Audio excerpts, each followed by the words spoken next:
8 అనుగ్రహం. 1. భగవదనుగ్రహం అనే వాయువు నిరంతరం వీస్తూనే ఉన్నది. మనమే దానిని గమనించలేకపోతున్నాం అని గురువు తరచూ చెబుతుండేవాడు.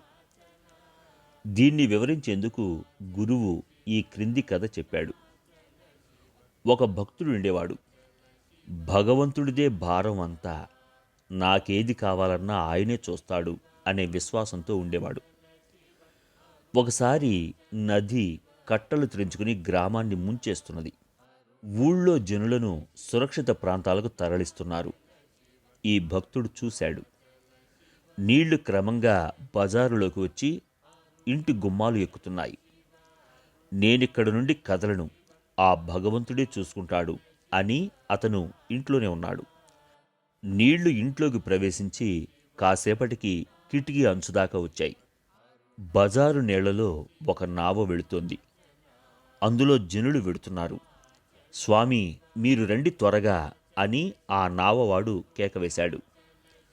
పర్వాలేదు, భగవంతుడున్నాడు, ఆయన చూసుకుంటాడు అన్నాడు భక్తుడు. నీళ్లు పెరగటంతో ఆయన ఇంటి కప్పు పైకి ఎక్కాడు. వరద నీరు పెరుగుతోంది. ఇంకో నావలో జనం వెడుతున్నారు. వాళ్ళు ఈ భక్తుణ్ణి రమ్మని తొందర పెట్టారు. ఆయన వెళ్ళలేదు. ఇంటికి ఆనుకుని ఉన్న గుడి గోపురం పైకి ఎక్కాడు. చుట్టూ వరద నీరు పారుతుంది. ఈయనొక్కడే మిగిలిపోయాడని చూసి మోటారు బోటుతో ఒక అధికారి వచ్చి రండి పోదామన్నాడు.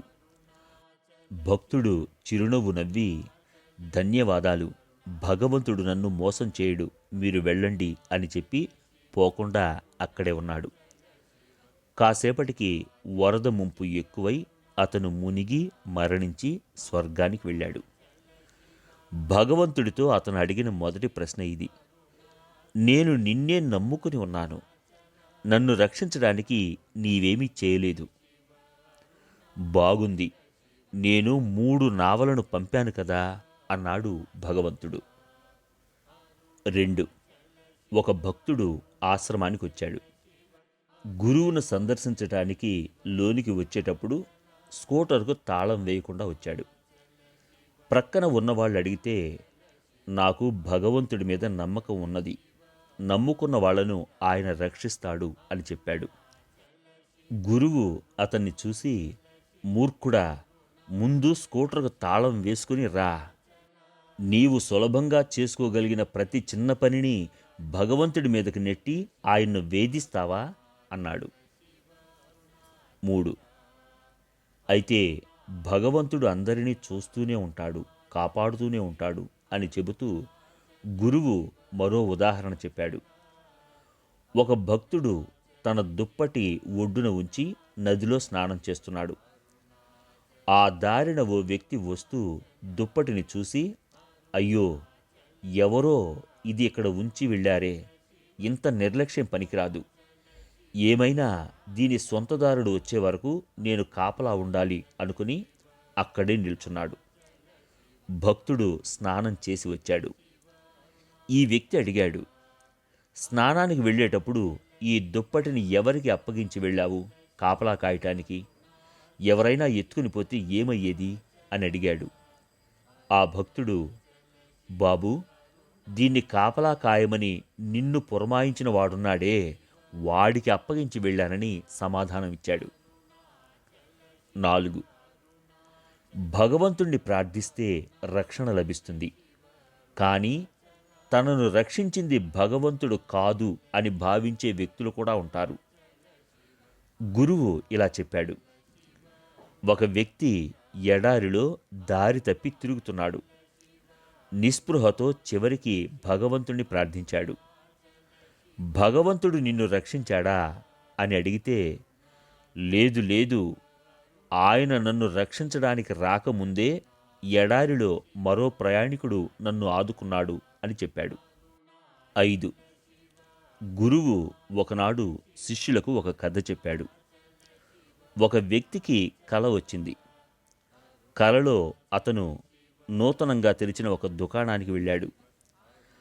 అక్కడ షాపులో కౌంటర్ వెనుక భగవంతుడు స్వయంగా నిల్చుని ఏం కావాలి అని అడిగాడు. మీరు ఇక్కడ అమ్మేదేమిటి అని అడిగాడు ఆ వ్యక్తి. నీకు ఏది కావాలంటే అది అన్నాడు భగవంతుడు. అలాగా అని కాస్త ఆలోచించుకుని మానవులకు కావలసిన సమస్తము అడుగుదామని నిశ్చయించుకుని, నాకు మనశ్శాంతి కావాలి, ప్రేమ కావాలి, ఆనందం కావాలి, జ్ఞానం కావాలి, భయ విముక్తి కావాలి, నా ఒక్కడికే కాదు, భూమి మీద ఉండే ప్రతి ఒక్కరికి కావాలి. భగవంతుడు ఒక చిరునవ్వు విసిరి, అయ్యా, నేను చెప్పింది నీకు అర్థమైనట్లు లేదు. మేమిక్కడ పండ్లు అమ్మం, గింజలు మాత్రమే అమ్ముతాం అని చెప్పాడు. 6. భగవద్భక్తుడు ఒకడు జీవితంలో దెబ్బతిన్నాడు. దుర్భర దారిద్ర్యంలో ఉన్నాడు. గురువు వద్దకు వచ్చి చెప్పుకున్నాడు. ఆయన భగవత్ ప్రార్థన చేసుకో అని చెప్పి పంపాడు. భక్తుడు తదేక నిష్టతో భగవంతుణ్ణి ప్రార్థించాడు. ప్రభూ, నేనిన్నేళ్లుగా నిన్ను సేవించుకుంటున్నాను. నా సర్వము నీకే అర్పించుకున్నాను. నిన్నేనాడూ ఏదీ అడగలేదు. నేనిప్పుడు వృద్ధుణ్ణి, దరిద్రుణ్ణి. జీవితంలో మొట్టమొదటిసారి నిన్ను అడుగుతున్నాను. నా కోరికను తిరస్కరించవని విశ్వసిస్తున్నాను. నేను లాటరీలో 1,00,000 రూపాయలు గెలిచేటట్లు చేయి. రోజులు నెలలు గడిచాయి. ఫలితం కనిపించలేదు. ఒకనాడు రాత్రివేళ ఆ భక్తుడు మొరపెట్టుకున్నాడు. హే భగవాన్, నాకీ ఒక్క అవకాశం ఇప్పించలేవా? వెంటనే భగవద్వాణి వినిపించింది. నాకా అవకాశం నీవే ఇప్పించు, ముందు ఒక లాటరీ టికెట్ కొనుక్కో. 7. ఆశ్రమానికి ఒక పర్యాయం ఒక విద్యార్థి బృందం వచ్చింది. అందరూ గురువుకు నమస్కరించి కూర్చున్నారు. విద్యార్థి నాయకుడు లేచి, స్వామి, భగవంతుడి విషయం ఏదైనా బోధించండి అన్నాడు అందరి తరపున. గురువు వారందరినీ కలయజూసి ఈ క్రింది కథ చెప్పాడు. ఒకరోజున నేను భగవంతుడు కలిసి క్రికెట్ ఆట ఆడుకున్నాము. ముందుగా భగవంతుడు బ్యాటింగ్ చేశాడు. నేను బంతి విసిరివేశాను. భగవంతుడు బ్యాటుతో ఒక గట్టి షాట్ ఇచ్చాడు. ఆ బంతి ఆకాశంలోకి ఎగిరింది. బంతి నేల మీద పడబోతుండగా ప్రక్కన ఉన్న పొదలో నుండి ఒక కుందేలు పరుగెత్తుకుని వచ్చి ఆ బంతిని నోట కరుచుకుని పారిపోయింది. ఇంతలో ఒక డేగ క్రిందికి వచ్చి ఆ కుందేలును కాళ్ల మధ్య ఇరికించుకుని పైకి ఎగిరిపోయింది. ఆ ప్రక్కన ఒక వేటగాడు డేగను చూసి తుపాకీ గురిపెట్టి పేల్చాడు. డేగ కుందేలును వదిలిపెట్టింది. కుందేలు క్రిందికి పడబోతుండగా దాని నోటిలోని బంతి జారి వచ్చి జాపి ఉన్న నా చేతుల్లో పడింది. నేను బంతిని క్యాచ్ చేశాను. కనుక భగవంతుడు తాను ఓడిపోయానని అన్నాడు. నేను భగవంతుడిని చూసి కోపంతో ఇలా అన్నాను, నీవు క్రికెట్ ఆడడానికి వచ్చావా, లేక అద్భుతాలు చేసి నన్ను ఆటలు పట్టించడానికి వచ్చావా అని. రమణ బోధ. నాపై తమ అనుగ్రహాన్ని చూపండి అని ఒక భక్తుడు వేడుకుంటే భగవాన్ శ్రీ రమణ మహర్షి ఇలా చెప్పారు. ఆత్మయే అనుగ్రహ స్వరూపం. నీవు భగవంతుణ్ణి స్మరిస్తే అది ఆత్మ ప్రేరణ వల్లనే సాధ్యపడింది, అనగా అనుగ్రహం వల్లనే. నీపై అనుగ్రహం ప్రసరింపని క్షణమే లేదు. నీవు చేసే స్మరణ అనుగ్రహం వల్లనే. అదే ప్రేరణ, అదే అనుగ్రహ ప్రసారం, అదే ఆత్మ. అజ్ఞాన నివారణకు అనుగ్రహం అవసరం కాదా అని అన్న భక్తులతో భగవాన్ ఇలా అన్నారు. అనుగ్రహం ఆత్మరూపంగా ఎప్పుడూ ఉన్నది. దాన్ని క్రొత్తగా పొందేదేముంది? అది ఉన్నదని గుర్తించడమే చేయవలసిన పని. సూర్యుడు అంటే వెలుతురు. సూర్యుడికి చీకటి కనిపిస్తుందా? మనం చెబుతాం సూర్యుడిని చూడగానే చీకటి పారిపోయిందని. అలాగే అజ్ఞానం అనేది మిథ్య, వాస్తవం కాదు. అది మిథ్య అని గ్రహించగానే లేకుండా పోతుంది. సూర్యుడు ఉన్నాడు, వెలుతురిస్తున్నాడు. ఆ వెలుతురు నీ చుట్టూ వ్యాపించి ఉన్నది. అయినా నీకు సూర్యుడు కనిపించలేదంటే నీ కళ్ళు సూర్యుడి వైపు త్రిప్పి చూడాలి.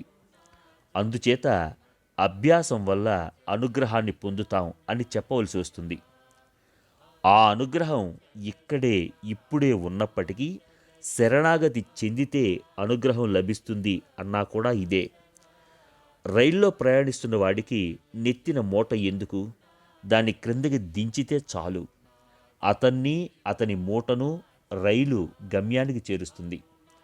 గోపురం మీద చెక్కబడిన బొమ్మ తానే గోపురాన్ని మోస్తున్నట్లుంటుంది. దాన్ని ఆ గోపురాన్ని భూమి మోస్తున్నది. ఇది గ్రహించి శరణాగతి చెందితే సదా ఉన్న అనుగ్రహ స్వరూపం అనుభవంలోకి వస్తుంది.